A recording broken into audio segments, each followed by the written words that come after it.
Your Excellency, chancellor सोच, दोनों देशों के डेलीगेट्स, मीडिया के साथियों, गुटन टाग, नमस्कार। मैं मेरे मित्र चांसलर सोल्स और उनके डेलीगेशन का भारत में स्वागत करता हूं। चांसलर सोल्स कई वर्षों बाद भारत का दौरा कर रहे हैं। 2012 में उनकी भारत यात्रा हैम्बर्ग के किसी भी मेयर की पहली भारत यात्रा थी। स्पष्ट है कि उन्होंने भारत जर्मनी संबंधों की संभावनाओं को बहुत पहले ही समझ लिया था। पिछले वर्ष हमारी 3 बैठकें हुई और हर बार हमारी चर्चाओं में उनकी इस दूरदृष्टि और विजन से हमारे द्विपक्षीय संबंधों को एक नई गति और ऊर्जा मिली है। आज की बैठक में भी हमने सभी महत्वपूर्ण द्विपक्षीय मुद्दों तथा क्षेत्रीय एवं अंतर्राष्ट्रीय विषयों पर विस्तारपूर्वक चर्चा की। फ्रेंड्स, भारत और जर्मनी के मजबूत संबंध साझा लोकतांत्रिक मूल्यों और एक दूसरे के हितों की डीप अंडरस्टैंडिंग पर आधारित है।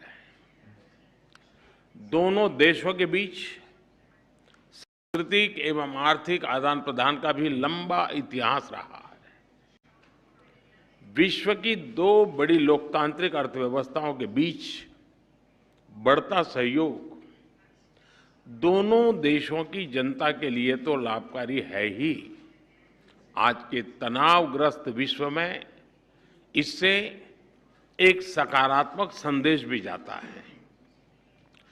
जर्मनी यूरोप में हमारा सबसे बड़ा ट्रेडिंग पार्टनर होने के साथ भारत में निवेश का भी महत्वपूर्ण स्रोत है।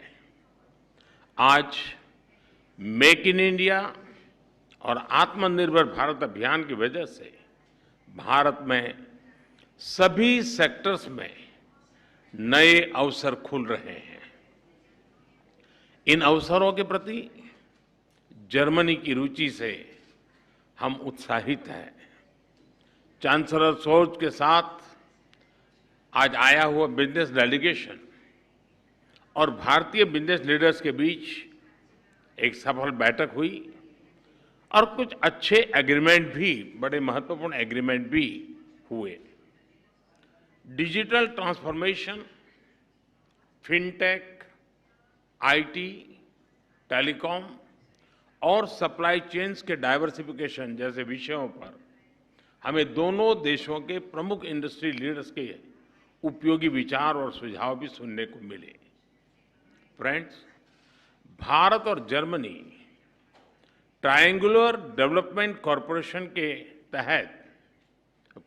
के तहत तीसरे देशों के विकास के लिए आपसी सहयोग बढ़ा रहे हैं।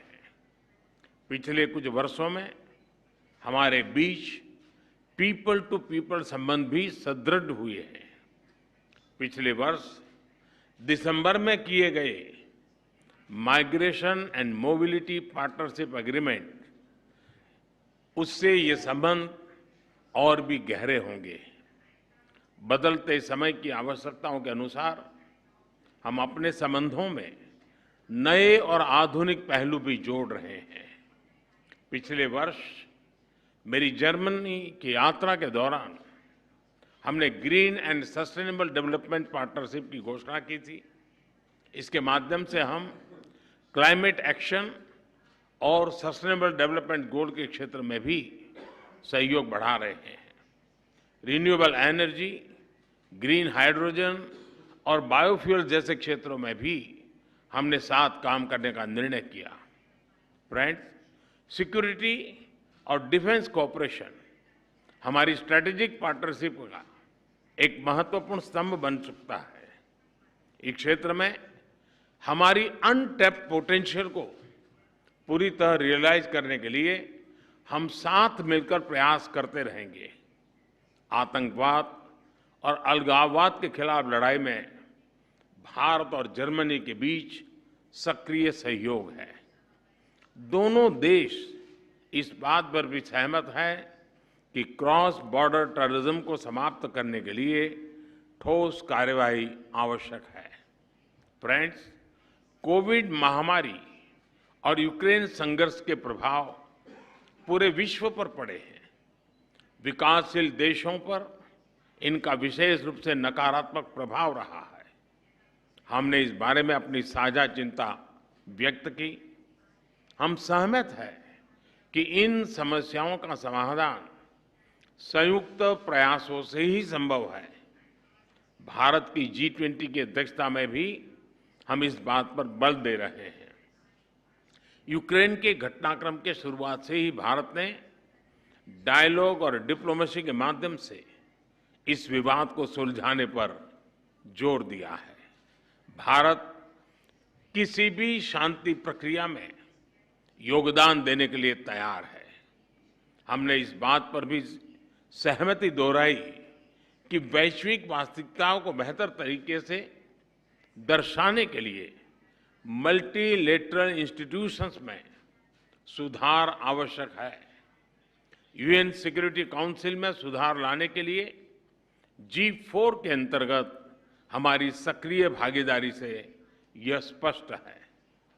एक्सेलेंसी, सभी देशवासियों की तरफ से मैं एक बार फिर आपका और आपके डेलीगेशन का भारत में स्वागत करता हूं। इस वर्ष सितंबर में भारत में आयोजित G20 समिट के लिए हमें आपका फिर से स्वागत करने का अवसर मिलेगा। आपकी इस भारत यात्रा और आज की हमारी उपयोगी चर्चा के लिए आपका बहुत बहुत धन्यवाद।